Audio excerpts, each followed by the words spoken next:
menjelaskan apa sih itu kurikulum merdeka, P5 dan Deep Learning. Pertama, saya akan jelaskan kurikulum merdeka.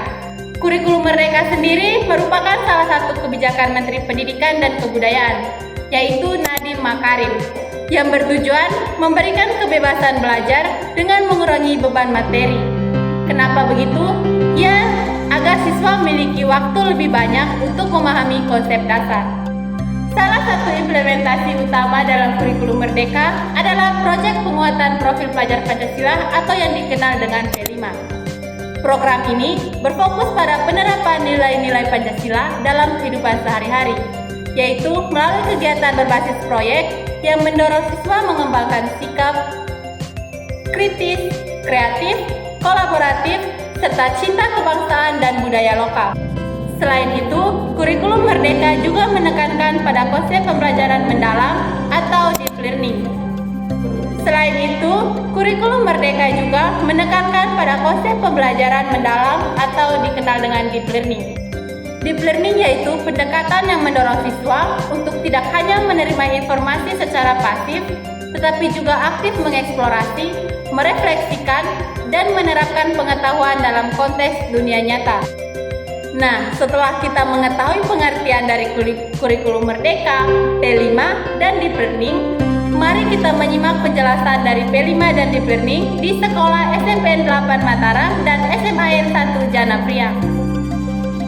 Ya baik, setelah dijelaskan tentang apa yang dimaksud dengan kurikulum merdeka, implementasi P5 di sekolah, serta implementasi deep learning di sekolah. Nah, selanjutnya saya akan menjelaskan apa saja sih yang kami dapatkan dalam observasi kami tersebut, di manakah kami observasi dan siapakah yang kami observasi. Nah, pertama kami observasi itu di SMPN 8 Mataram. Nah, yang kami wawancarai yaitu Ibu Idia SPD. Nah, selanjutnya kami wawancara SMAN 1 Janapria. Yang kami wawancara itu Bu Julaili SPD. Nah, di kedua sekolah ini kami wawancarainya pada tanggal 4 September 2025. Nah, selanjutnya saya akan menjelaskan apa sih yang kami dapatkan atau tema apa sih yang kami dapatkan selama observasi tersebut. Tema dari P5 tersebut di SMP 8 Mataram. Yang pertama yaitu kami mendapatkan 3 tema. Yang pertama ya ada demokrasi, ada kewirausahaan, dan yang terakhir yaitu ada cinta budaya lokal. Nah, yang pertama itu demokrasi. Demokrasi itu selalu berbicara tentang bagaimana cara memimpin, bagaimana cara menerima pendapat. Nah, di sini murid diajarkan bagaimana caranya dalam memimpin sebuah kelompok atau organisasi.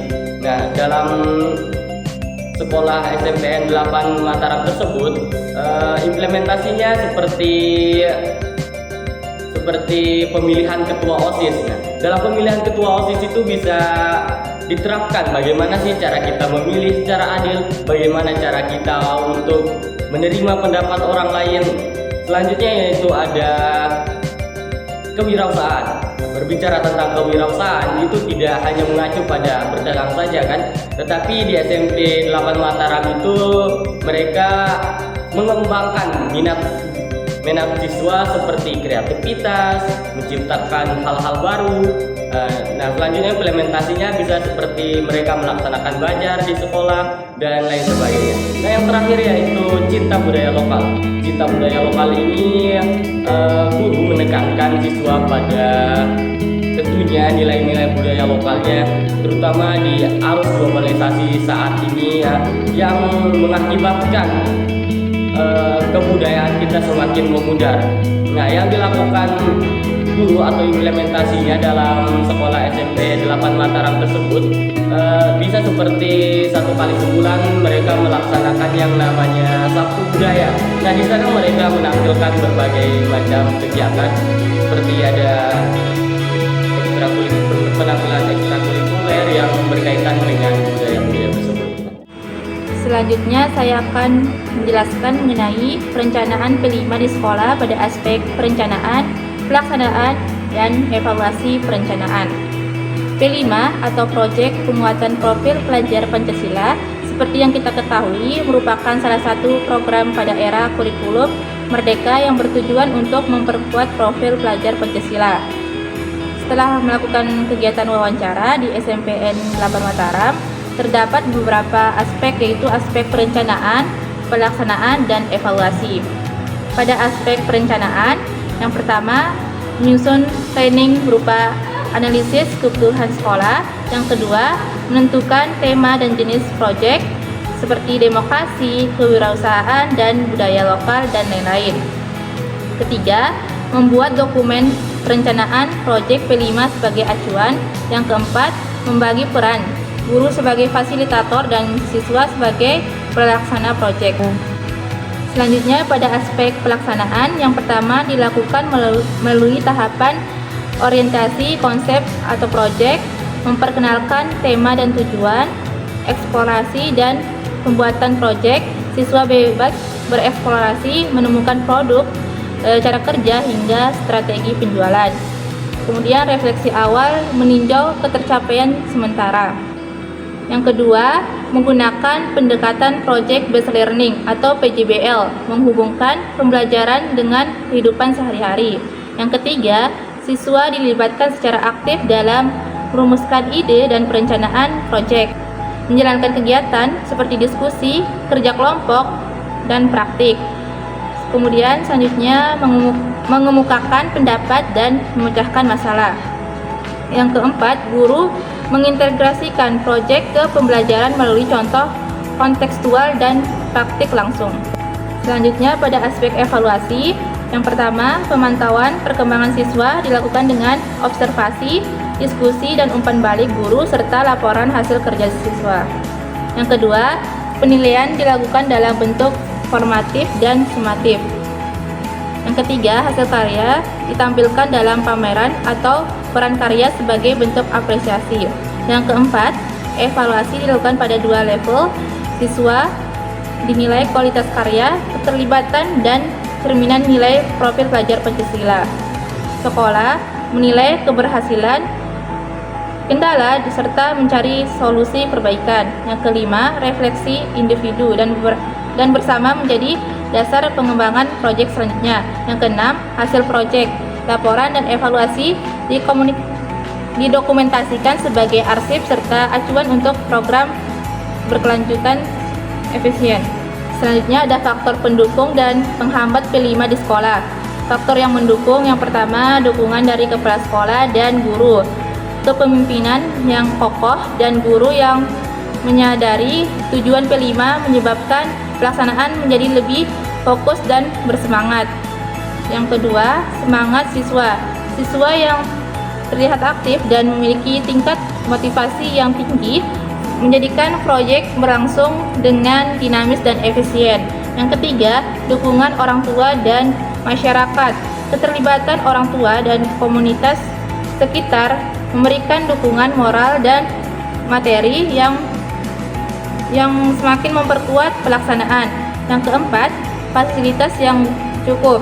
Sarana seperti ruang kelas, laboratorium, dan materi pembelajaran yang lengkap mendukung pelaksanaan proyek, pelatihan guru, lokarya, dan pelatihan mendukung guru dan memahami konsep dan metode P5 secara efektif. Yang kelima, pelatihan guru, lokarya, dan pelatihan mendukung guru dalam memahami konsep dan metode P5 secara efektif. Yang keenam, penyesuaian tema dengan budaya setempat, menghasilkan proyek yang lebih sesuai dan memudahkan siswa dalam memahami nilai-nilai yang diajarkan. Yang ketujuh, koordinasi yang efektif, komunikasi yang terjalin dengan baik antara sekolah, dinas pendidikan, dan mitra dapat mempercepat proses pelaksanaan. Selanjutnya ada beberapa faktor penghambat. Pertama, jadwal kegiatan yang bertentangan. Menyusun waktu antara pelajaran biasa dan proyek menjadi sulit sehingga pelaksanaan tidak berjalan dengan baik. Yang kedua, keterbatasan anggaran khusus. Sumber dana yang tidak memadai menghalangi pelaksanaan aktivitas dan pengadaan material pendukung. Yang ketiga, minimnya pemahaman guru. Sejumlah guru masih mengalami kesulitan dalam memahami metodologi P5 sehingga diperlukan pelatihan yang lebih mendalam. Yang keempat, koordinasi yang tidak optimal. Interaksi antara sekolah dengan dinas pendidikan atau pihak lain masih belum sepenuhnya efektif. Yang kelima, beragamnya partisipasi siswa. Tidak semua siswa menunjukkan keaktifan, ada yang tampak kurang berminat atau kurang termotivasi. Yang keenam, keterbatasan infrastruktur. Sebagian sekolah masih tidak memiliki fasilitas yang memadai sehingga pelaksanaan menjadi sulit. Yang ketujuh, ketidakmerataan dukungan komunitas. Keterlibatan masyarakat di sejumlah lokasi masih minim. Yang kedelapan, waktu pelaksanaan yang terbatas. Jumlah waktu yang terbatas untuk proyek mengakibatkan penyelesaian kegiatan yang kurang lengkap. Oke, selanjutnya saya akan menjelaskan implementasi deep learning dalam kurikulum Merdeka. Merupakan pendekatan pembelajaran yang menekankan pembelajaran yang mendalam dan keterlibatan aktif siswa dalam proses belajar. Dengan pendekatan ini, siswa diarahkan untuk berpikir kritis, analitis, dan kreatif dalam memecahkan masalah yang relevan dengan kehidupan sehari-hari. Guru juga berperan sebagai fasilitator yang membimbing dan mendorong siswa untuk menemukan solusi, bukan sekedar menyajikan jawaban instan melalui proyek kontekstual, kolaborasi kelompok, dan refleksi mendalam. Siswa juga dapat mengembangkan aspek kognitif, afektif, dan psikomotorik secara seimbang. Dengan demikian, deep learning menjadi sarana strategis untuk membentuk generasi yang tidak hanya berpengetahuan tetapi juga memiliki keterampilan yang hidup, karakter yang kuat, dan kesadaran sebagai pelajar Pancasila yang mampu menghadapi tantangan zaman. Oke guys, selanjutnya saya akan menjelaskan terkait hasil observasi yang dilaksanakan pada hari Kamis 4 September 2025 di SMAN 1 Janapria. Di SMAN 1 Janapria, kami berhasil mewawancarai salah satu guru bahasa Indonesia bernama Ibu Zulaili SPD. Dari percakapan tersebut, kami memperoleh berbagai pengetahuan yang bisa dijadikan sebagai bahan refleksi untuk meningkatkan mutu pembelajaran dan penerapan kurikulum di sekolah. Judul P5 di SMAN 1 Janapria pada hari pertama ialah gaya hidup berkelanjutan dengan memanfaatkan limbah anorganik. Seperti yang kita ketahui, limbah anorganik seperti botol, plastik, kaleng bekas, dan lain sebagainya itu sangat sulit untuk diurai. Melalui proyek ini, siswa tidak hanya tahu dampak negatif dari limbah anorganik, tetapi mencari solusi kreatif untuk mengolahnya menjadi barang yang lebih berguna. Pada hari kedua, judul P5 adalah kearifan lokal membuat dulang penamat. Dulang penamat merupakan wadah tradisional yang biasanya digunakan dalam acara syukuran, pernikahan, atau kegiatan adat lainnya. Melalui proyek ini, siswa diajarkan teknik pembuatan dulang dengan metode tradisional yang diwariskan secara turun-temurun. Selain meningkatkan keterampilan motorik halus dan ketekunan, kegiatan ini juga menanamkan nilai cinta budaya lokal, rasa bangga terhadap identitas daerah, serta kesadaran pentingnya menjaga warisan leluhur. Tidak hanya itu, siswa juga dapat mengembangkan potensi kewirausahaan dengan menjadikan produk dulang penamat sebagai kerajinan bernilai jual yang bisa dipasarkan, sehingga budaya tetap lestari sekaligus bernilai ekonomi. Dan di hari ketiga, judul P5-nya ialah Tradisi Kearifan Lokal Begawe Begibung. Tradisi begawe atau hajatan atau pesta adat dan begibung adalah makan bersama dalam satu dulang besar, adalah simbol kebersamaan dan gotong royong dalam masyarakat Sasak. Melalui P5 ini, siswa tidak hanya diajak mempelajari sejarah dan makna filosofi tradisi tersebut, tetapi juga mempraktikkannya dalam kegiatan nyata di sekolah. Misalnya, mengadakan simulasi begibung untuk menanamkan nilai kebersamaan, solidaritas, dan persaudaraan. atau meneliti nilai sosial yang terkandung dalam begawe. Dengan begitu, siswa memahami bahwa budaya bukan hanya sekadar warisan, tetapi juga sarana pembelajaran hidup bermasyarakat yang penuh toleransi, kerjasama, dan rasa syukur. Selanjutnya, pelaksanaan proyek penguatan profil pelajar Pancasila di Sekolah SMAN 1 Janapria tidak hanya sekadar menjalankan kegiatan proyek semata, tetapi merupakan proses pembelajaran yang terencana, terstruktur, dan berkesinambungan. P5 hadir sebagai sarana untuk mewujudkan nilai-nilai Pancasila dalam diri peserta didik melalui pengalaman belajar yang nyata, kontekstual, serta dekat dengan kehidupan sehari-hari. Oleh karena itu, keterlaksanaan P5 di sekolah perlu ditinjau dari 3 aspek penting, yaitu perencanaan, pelaksanaan, dan evaluasi, yang saling berkaitan satu sama lain dan menjadi penentu keberhasilan program. Yang pertama, aspek perencanaan. Pada tahap perencanaan, sekolah menyusun rancangan kegiatan P5 dengan mengacu pada kurikulum merdeka, serta memperhatikan potensi lingkungan dan budaya lokal yang ada di masyarakat sekitar.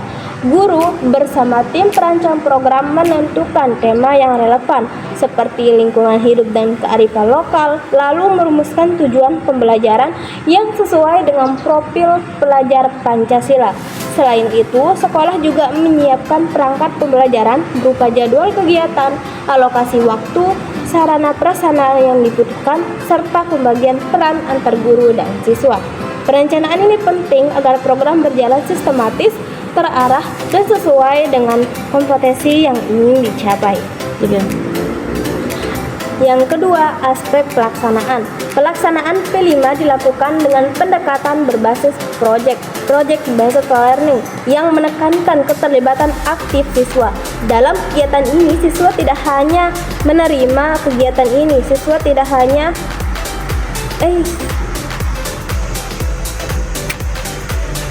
Yang kedua, dari aspek pelaksanaan.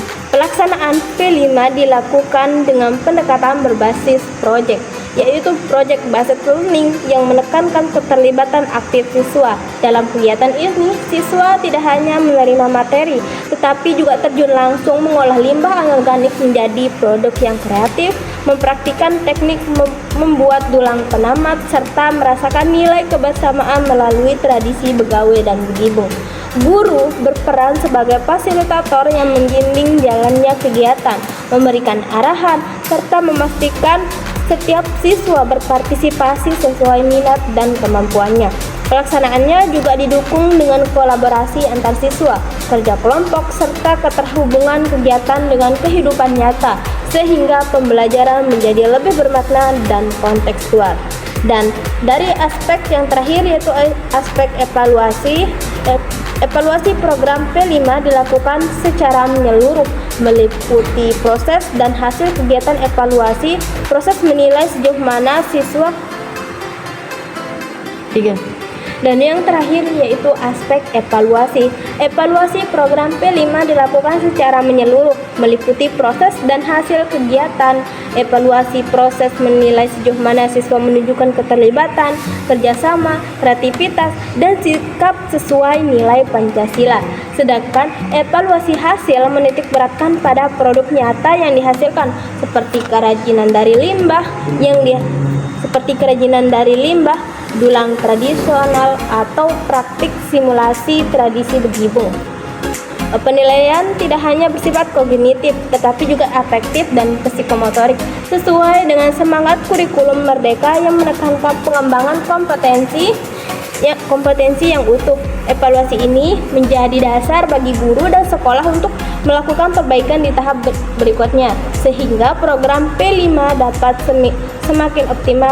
semakin optimal dalam membentuk karakter siswa. Baiklah, di sini selanjutnya saya akan menjelaskan tentang apa saja faktor pendukung dan faktor penghambat dari kegiatan program P5 yang ada di SMAN 1 Janapria. Baiklah, langsung saja kita mulai dari faktor pendukung dari program P5 yang ada di sekolah ini.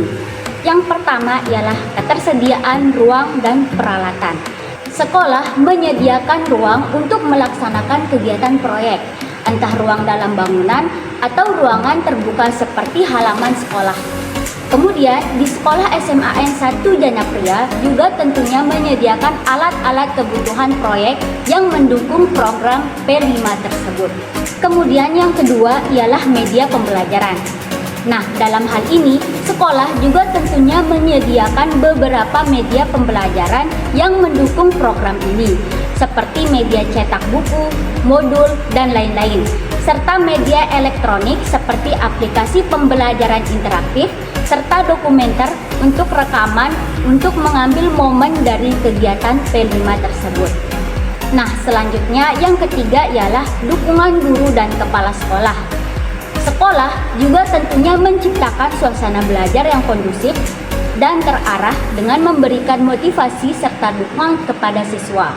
Kepala sekolah yang memimpin serta mengkoordinasi jalannya kegiatan P5 di sekolah ini juga salah satu hal yang paling penting untuk bisa mencapai tujuan P5 yang sudah ditentukan. Kemudian yang keempat ialah keterlibatan komunitas. Dalam hal ini, sekolah menghubungi beberapa komunitas dari masyarakat untuk ikut berpartisipasi dalam program P5 ini. Hal tersebut untuk melengkapi apa saja yang kurang di sekolah untuk melaksanakan kegiatan P5 ini. Kemudian yang terakhir ialah fasilitas pendukung lainnya. Nah, selain dari beberapa faktor pendukung yang telah saya sebutkan sebelumnya, sekolah juga menyediakan fasilitas pendukung lainnya. Sekolah menyediakan fasilitas seperti perpus dan laboratorium untuk proyek P5 yang membutuhkan penelitian. Nah, selain dari faktor pendukung P5, tentunya setiap kemudahan pasti ada juga kesulitan, seperti faktor-faktor penghambat dari program P5 yang ada di sekolah SMAN 1 Janapria ini. Nah, yang pertama ialah kurangnya kesadaran dan motivasi. Meski sarana dan prasarana telah memadai, di SMAN 1 Janapria juga mengalami kekurangan motivasi dan kesadaran peserta didik, terutama dalam kegiatan tradisi lokal yang dianggap sudah jadul. Nah, yang kedua ialah dianggap repot dan melelahkan. Tak jarang, siswa juga ada yang menganggap kegiatan dari P5 ini melelahkan dan merepotkan, seperti kegiatan begawe dan begibung yang ada di SMAN 1 Janapria ini. Kegiatan tersebut dianggap acara yang panjang dan merepotkan, sehingga mereka memilih cara yang lebih modern. Kemudian yang terakhir ialah keterbatasan anggaran atau dana. Nah, di sekolah ini juga mengalami kekurangan anggaran atau dana. Hal tersebut merupakan salah satu faktor penghambat yang utama untuk diatasi, karena terkadang kegiatan P5 ini membutuhkan dana yang lebih besar. Nah, berdasarkan dari penjelasan saya tadi, dapat disimpulkan bahwa kegiatan P5 di SMAN 1 Janapria ini memiliki 5 faktor pendukung dan memiliki 3 faktor penghambat. Faktor pendukungnya yaitu ketersediaan ruang dan peralatan, media pembelajaran, dukungan guru dan kepala sekolah, keterlibatan komunitas, dan terdapat fasilitas pendukung lainnya. Kemudian faktor penghambatnya yaitu kurangnya kesadaran dan motivasi, dianggap repot dan melelahkan, serta keterbatasan anggaran dan dana. Baik, saya akan menjelaskan tentang program Deep Learning dalam implementasi kurikulum Merdeka di SMAN 1 Janapria. Penerapan Deep Learning dalam kurikulum Merdeka di SMAN 1 Janapria dimaknai sebagai upaya menghadirkan pembelajaran yang mendalam, bermakna, dan kontekstual, sehingga siswa tidak hanya menghafal materi, tetapi mampu memahami konsep, menganalisis masalah, serta mengaitkannya dengan kehidupan nyata. Konsep ini sejalan dengan tujuan kurikulum Merdeka yang menekankan pembelajaran berpusat pada siswa dan berorientasi pada penguatan profil pelajar Pancasila. Dalam praktiknya, Deep Learning di SMAN 1 Janapria dilakukan melalui beberapa strategi utama. Yang pertama, guru menerapkan pembelajaran berbasis proyek atau project based learning dan pembelajaran berbasis masalah atau problem based learning yang menuntut siswa untuk melakukan eksplorasi, riset, dan menghasilkan solusi nyata dari permasalahan yang mereka temukan di lingkungan sekitar. Kedua, guru mengintegrasikan pembelajaran lintas disiplin ilmu atau interdisipliner. Dalam satu proyek, siswa dapat mengaitkan pelajaran biologi, sosiologi, seni, bahkan ekonomi. Dengan cara ini, mereka terbiasa melihat permasalahan secara komprehensif, bukan parsial, sekaligus melatih keterampilan berpikir kritis dan analitis. Yang ketiga, deep learning diwujudkan melalui penggunaan teknologi pendidikan. Guru memanfaatkan sumber belajar digital, media interaktif, hingga platform kolaboratif untuk mendukung riset siswa dan menampilkan hasil karya mereka. Hal ini memperluas akses belajar, meningkatkan literasi digital, serta mengajarkan siswa bagaimana memanfaatkan teknologi untuk hal yang produktif. Yang keempat, terdapat penekanan pada refleksi dan umpan balik. Setelah menyelesaikan proyek, siswa tidak hanya dinilai dari produk, tetapi juga diminta merefleksikan proses belajar, hambatan yang dihadapi, serta strategi yang bisa diperbaiki di masa mendatang. Proses refleksi ini penting agar siswa mampu menginternalisasi pengalaman belajar secara mendalam. Evaluasi dalam deep learning di SMAN 1 Janapria dilakukan secara komprehensif, yaitu meliputi 3 ranah. Yang pertama, kognitif, yaitu pemahaman konsep, afektif, sikap dan nilai yang ditujukan, serta psikomotorik, yaitu keterampilan yang dikuasai. Penilaian bersifat otentik, yaitu berbasis pada proses dan produk nyata siswa. Misalnya, laporan penelitian, prototyping, atau presentasi publik. Dengan penerapan deep learning ini, SMAN 1 Janapria berupaya membentuk peserta didik yang memiliki kemampuan berpikir kritis, kreatif, mampu berkolaborasi, berkomunikasi dengan baik, serta memiliki karakter yang selaras dengan nilai Pancasila. Program ini juga memberi bekal bagi siswa agar mampu menghadapi tantangan abad ke-21 dengan kompetensi yang lebih mendalam dan relevan dengan kebutuhan global maupun lokal.